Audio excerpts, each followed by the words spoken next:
السلام علیکم ورحمۃ اللہ وبرکاتہ۔ الحمد للہ رب العالمین والصلاة والسلام علی رسولہ الامین، اما بعد۔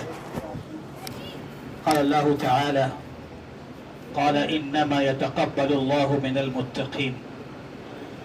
محترم دوستوں اور ساتھیوں، آج ہم اور آپ نے چھٹا پارہ مکمل سماعت کیا ہے، جس میں سورہ نساء کا کچھ حصہ تھا، وہ بھی مکمل ہوا، اور سورۃ المائدہ شروع ہوئی اور وہ بھی پڑھی گئی، اور سورہ مائدہ اب تک باقی ہے جو اگلے پارے میں انشاءاللہ مکمل ہوگی۔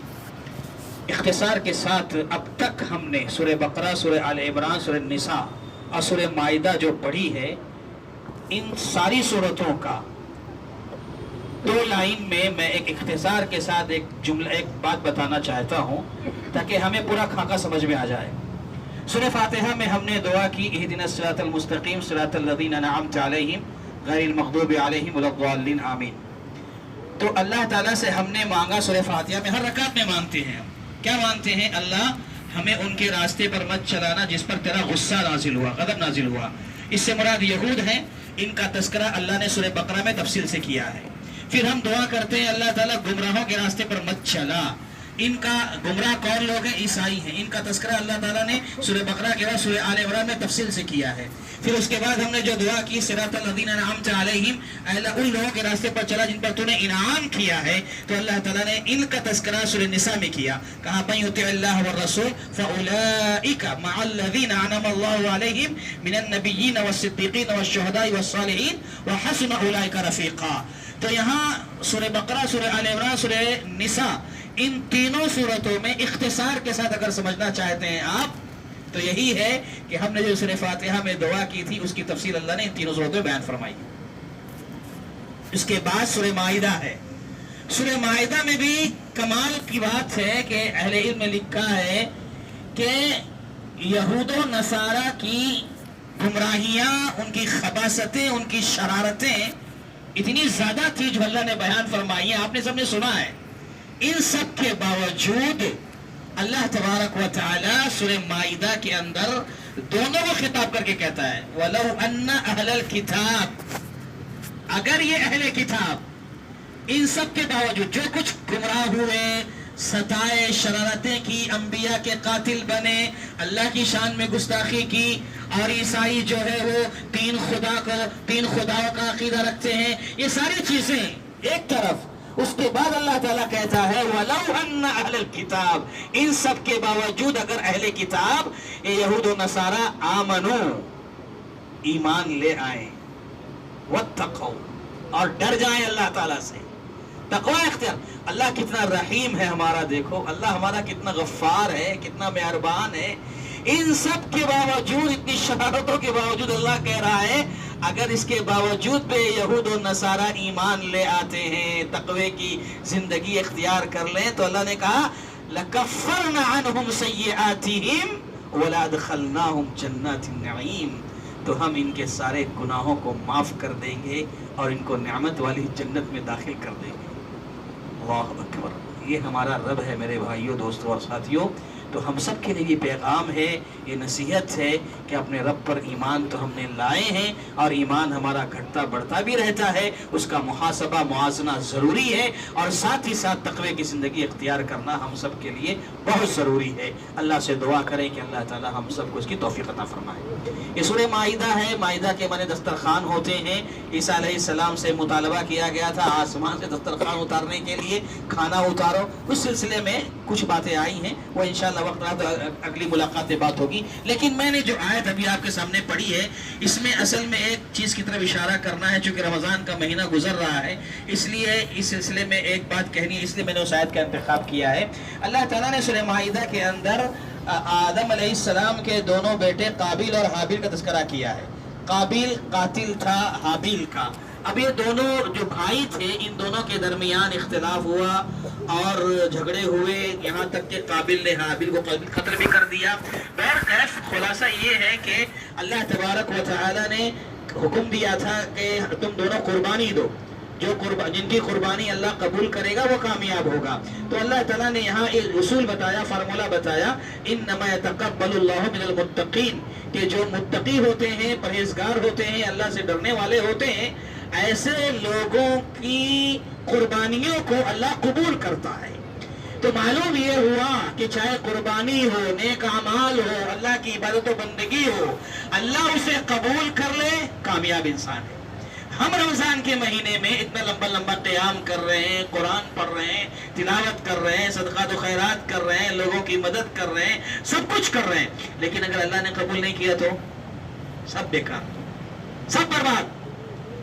اس لیے ہر مسلمان کو اس ماہ مبارک میں جہاں وہ عبادت کر رہے ہیں وہیں پر یہ فکر بھی ہونی چاہیے کہ اللہ ہمارے یہ اعمال قبول کرے گا کہ نہیں کرے گا. قبولیت کے سلسلے میں سنجیدہ رہیں، اللہ سے دعائیں کریں. علی ابن ابی طالب رضی اللہ تعالیٰ عنہ کی طرف ایک قول منسوب ہے. شیخ الاسلام محمد بن الوہاب رحمۃ اللہ علیہ کی جو کتاب التوحید ہے اس کی شرح فتح المجید میں ایک عبارت نقل کی گئی ہے. علی ابن ابی طالب رضی اللہ تعالیٰ عنہ کے حوالے سے نقل کرتے ہوئے کہتے ہیں کہ لو اعلم ان اللہ تقبل منی سجدۃ واحدہ. علی رضی اللہ تعالیٰ عنہ کہتے ہیں اگر مجھے یہ معلوم ہو جائے، مجھے پتا چل جائے کہ میرے رب نے میری زندگی بھر کی بندگی نہیں، صرف ایک سجدہ قبول کر لیا ہے، تقبل سجدۃ واحدہ، ایک سجدہ قبول کر لیا ہے، لتمنیت الموت، تب تو پھر میں آرزو کروں گا موت آتی ہے تو آنے دو، ڈٹ کر مقابلہ کروں گا، مجھے کسی چیز کا کوئی غم نہیں ہے. اگر اللہ نے ایک سجدہ قبول کر لیا تو موت آتی ہے تو آنے دو، کوئی غم نہیں ہے. کیوں؟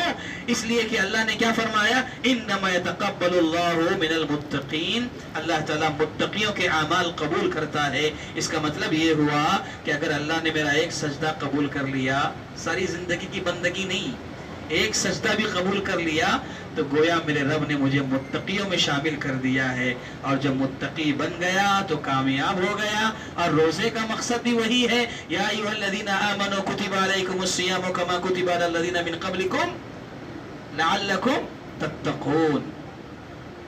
ایک سلف کا ایک واقعہ، ایک قصہ بتا کے بات ختم کرتے ہیں. قصہ نہیں ہے، ان کی اپنی زندگی کا ایک عمل ہے.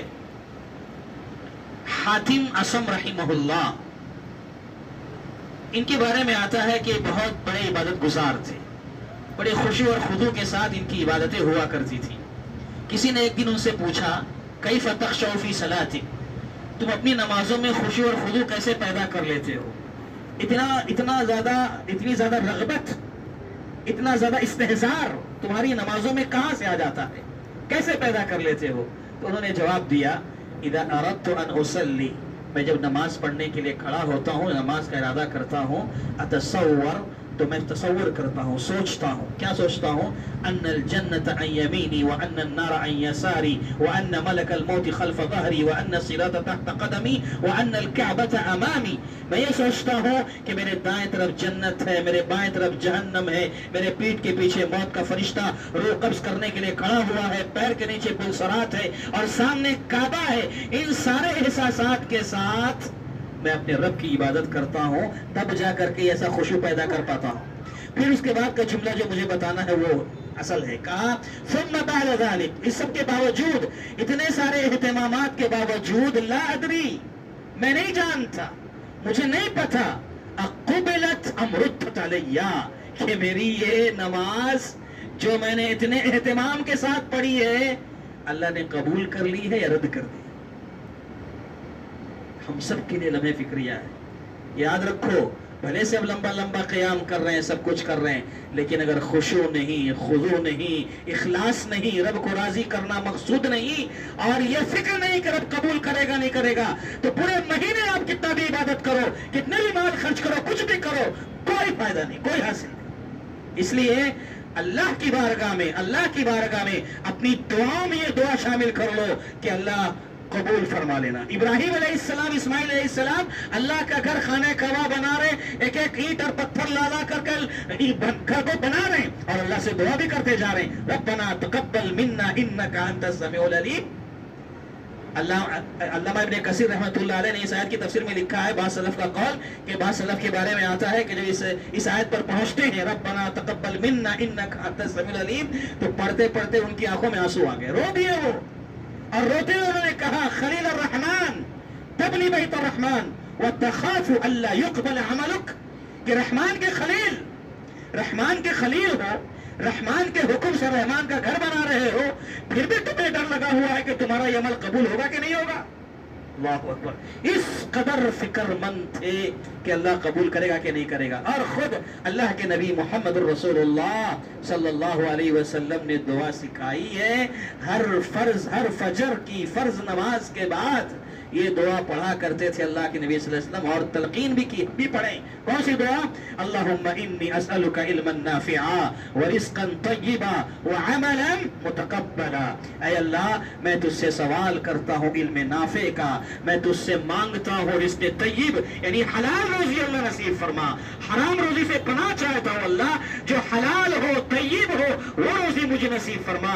اور یہ دعا کہ وعملا متقبلا، اللہ عمل کی توفیق دینا تو ایسے عمل کی جو تیری بارگاہ میں مقبول اور منظور ہو جائے، قبول ہو جائے. تو بہر کیف آج کے اس درس کا سورہ مائدہ کی روشنی میں ایک خصوصی پیغام یہی تھا کہ ہم سب اب سے ہی اپنی دعاؤں میں یہ دعا شامل کر لیں کہ اللہ ہم سب کی ساری عبادتوں کو قبول فرما. آمین. وآخر دعوانا الحمدللہ رب العالمین.